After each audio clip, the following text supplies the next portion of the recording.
There are two things that I think that great leaders need to have: empathy and perspective. And I think these things are very often forgotten. Leaders are so often so concerned about their status or their position in an organization, they actually forget their real job. And the real job of a leader is not about being in charge, it's about taking care of those in our charge. And I don't think people realize this, and I don't think people train for this. When we're junior, our only responsibility is to be good at our jobs. That's all we really have to do. And some people actually go get advanced educations so that they can be really good at their jobs, accountants or whatever, right? And you show up and you work hard, and the company will give us tons and tons of training how to do our jobs. They'll show us how to use the software. They'll send us away for a few days to get trained in whatever it is that we're doing for the company. And then they expect us to go be good at our jobs. And that's what we do. We work very hard. And if you're good at your job, they'll promote you. And at some point, you'll get promoted to a position where we're now responsible for the people who do the job we used to do, but nobody shows us how to do that. And that's why we get managers and not leaders.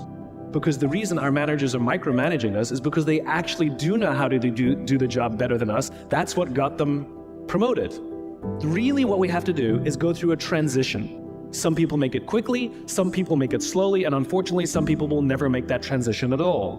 Which is we have to go through this transition of being responsible for the job and then turning into somebody who's now responsible for the people who are responsible for the job. And as I said before, one of the great things that is lacking in most of our companies is that they are not teaching us how to lead. And leadership is a skill like any other. It is a practicable, learnable skill. And it is something that you work on. It's like a muscle. If you practice it all the days, you will get good at it and you will become a strong leader. If you stop practicing, you will become a weak leader. Like parenting, everyone has the capacity to be a parent. Doesn't mean everybody wants to be a parent, and doesn't mean everybody should be a parent. Leadership is the same. We all have the capacity to be a leader. Doesn't mean everybody should be a leader, and it doesn't mean everybody wants to be a leader. And the reason is because it comes at great personal sacrifice. Remember, you're not in charge, you're responsible for those in your charge. That means things like when everything goes right, you have to give away all the credit. And when everything goes wrong, you have to take all the responsibility. That sucks, right? It's things like staying late to show somebody what to do. It's things like when something does actually break, when something goes wrong, instead of yelling and screaming and taking over, you say, try again. When the overwhelming pressures are not on them, the overwhelming pressures are on us. At the end of the day, great leaders are not responsible for the job. They're responsible for the people who are responsible for the job. They're not even responsible for the results. I love talking to CEOs and say, what's your priority? And they put their hands on their hips all proudly and say, my priority is my customer. I'm like, really? You haven't talked to a customer in 15 years. There's no CEO on the planet responsible for the customer. They're just not. They're responsible for the people who are responsible for the people who are responsible for the customer. I'll tell you a true story. A few months ago, I stayed at the Four Seasons in Las Vegas. It is a wonderful hotel. And the reason it's a wonderful hotel is not because of the fancy beds. Any hotel can go and buy a fancy bed. The reason it's a wonderful hotel is because of the people who work there. If you walk past somebody at the Four Seasons and they say hello to you, you get the feeling that they actually wanted to say hello to you. It's not that somebody told them that you have to say hello to all the customers, say hello to all the guests, right? You actually feel that they care. Now in their lobby, they have a coffee stand. And one afternoon, I went to buy a cup of coffee, and there was a barista by the name of Noah who was serving me. Noah was fantastic. He was friendly and fun, and he was engaging with me, and I had so much fun buying a cup of coffee, I actually think I gave 100% tip, right? He was wonderful. So as is my nature, I asked Noah, do you like your job? And without skipping a beat, Noah says, I love my job.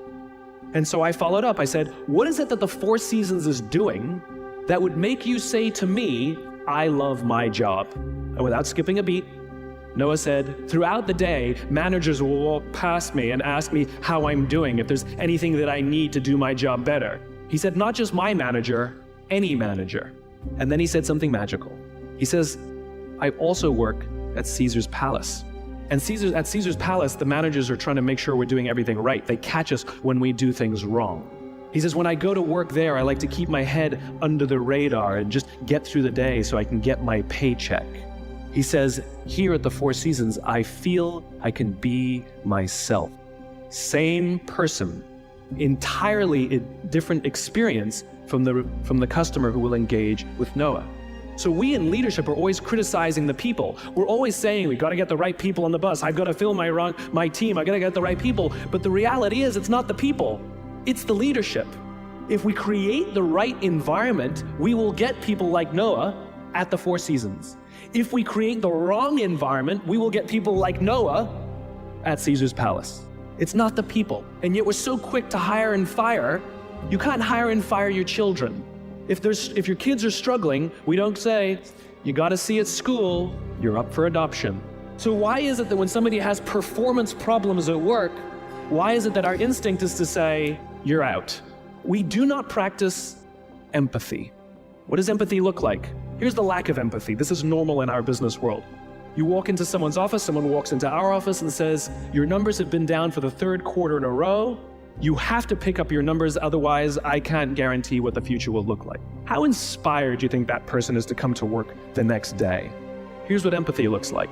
You walk into someone's office, someone walks into your office and says, your numbers are down for the third quarter in a row. Are you okay? I'm worried about you. What's going on? We all have performance issues. Maybe someone's kid is sick. Maybe they're having problems in their marriage. Maybe one of their parents is dying. We don't know what's going on in their lives. And of course it will affect performance at work. Empathy is being concerned about the human being, not just their output.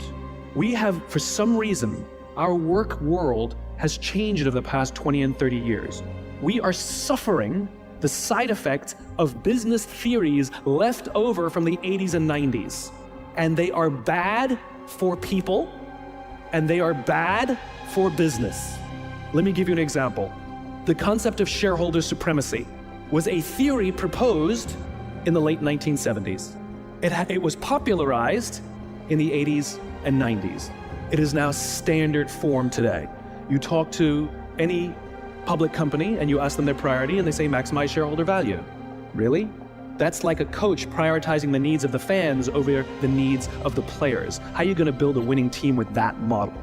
But that's normal today. We don't even perceive it as broken or damaged or wrong or outdated.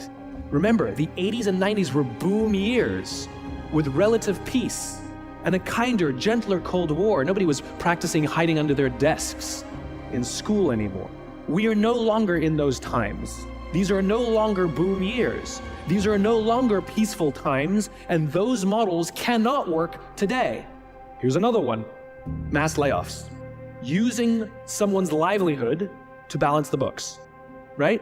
It's so normal in America today that we don't even understand how broken and how damaging it is, not only to human beings, but to business.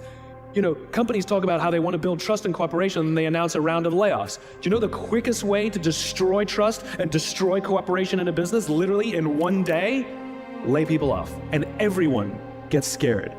Right? Can you imagine sending someone home to say, honey, I can no longer provide for our family because the company missed its arbitrary projections this year?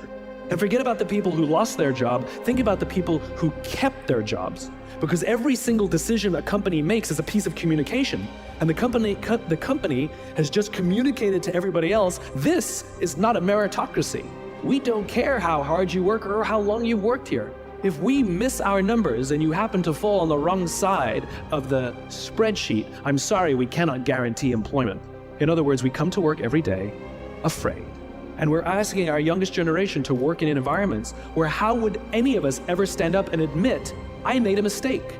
We're constantly being told, you have to be vulnerable. Leaders are vulnerable. What does that even mean? It doesn't mean you walk around crying, I'm vulnerable, right? No, what vulnerability means is you create an environment in which someone feels safe enough to raise their hand and said, I don't know what I'm doing.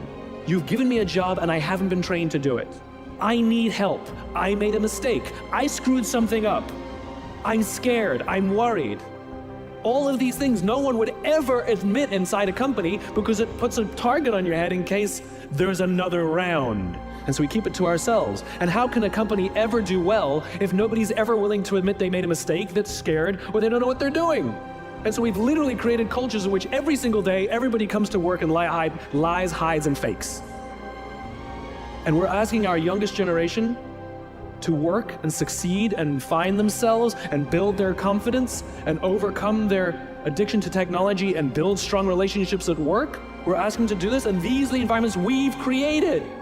We keep saying to them, you're the future leaders. We're the leaders now. We're in control. What are we doing? This is what empathy means.